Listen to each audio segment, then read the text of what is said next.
MLA అభ్యర్థి పవన్ కళ్యాణ్ గారికి ballot number 4 గాజు గ్లాసు గుర్తుకు ఓటు వేసి 1,00,000 ఓట్ల మెజారిటీతో గెలిపిద్దాం. ఎక్కడి నుంచి అండి? ఎక్కడి నుంచి వచ్చారు? ఇక్కడ నుంచి వచ్చాం.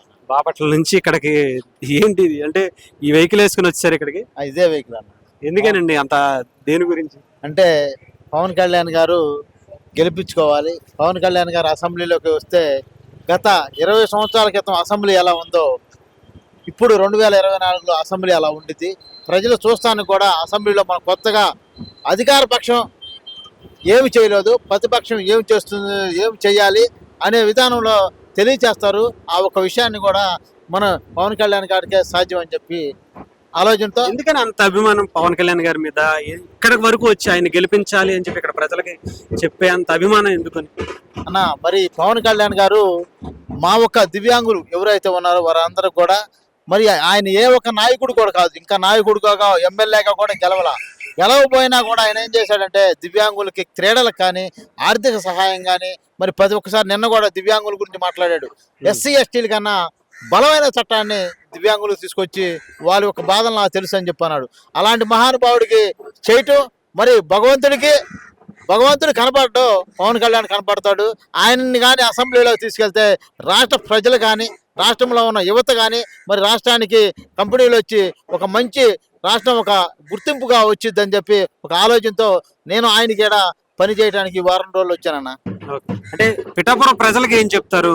పవన్ కళ్యాణ్ గారు గెలిస్తే ఆయన గెలుపు ప్రజలకు ఎంత అవసరం అనేది పిఠాపురం ప్రజలకు ఏం చెప్తారు?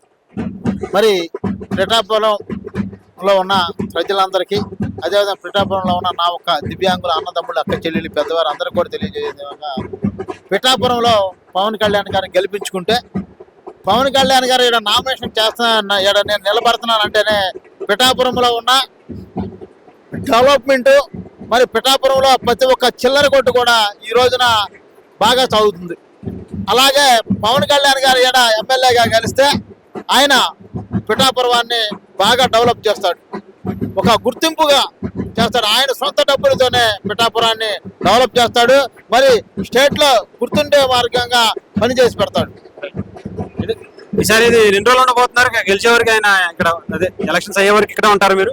నేను రేపు 10వ తారీఖు వరకు, అంటే ప్రచారం ఇంకంటే ఆ టైం వరకు ఉంటామన్నా. మరి నెక్స్ట్ మరి బాపట్ల కూడా మేము ఓటు వేసుకోవాలి కాబట్టి అప్పటి వరకు పవన్ కళ్యాణ్ గారి కోసం నా శాయశక్తుల నేను పనిచేస్తాను. ప్రతి ఒక్కళ్ళని కూడా బతిమలాడుకొని పవన్ కళ్యాణ్ గారికి ఒకసారి ఓటేయండి అమ్మా.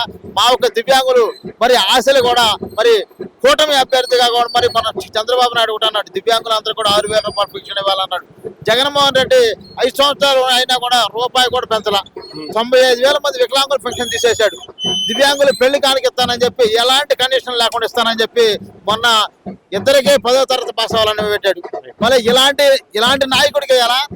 మరి కూటమిలో ఉన్న అభ్యర్థులకి వేయాలి. కూటమిలో చంద్రబాబు నాయుడు గారు గతంలో ఆయన వెళ్ళేటప్పుడు 3,000 ఇచ్చాడు, మళ్ళీ ఇప్పుడు రాగానే 6,000 ఇస్తానని చెప్పుకుంటాడు. ఇలాంటి ప్రభుత్వానికి వేయాలా? జగన్మోహన్ రెడ్డి లాంటి రాక్షస ప్రభుత్వానికి ఇంతటితో శర్మగీతం పాడాలా? కూటమి ప్రభుత్వాన్ని అధికారంలో తీసుకొచ్చుకునే మార్గంగా మన పిఠాపురంతో స్టార్ట్ అవ్వాలని చెప్పి కూడా పిఠాపురం ప్రజలకి, ఈ రాష్ట్రంలో ఉన్న దివ్యాంగుల అన్నదమ్ములు, అక్క చెల్లెలు, పెద్దవారు అందరూ కూడా చెబుతున్నా.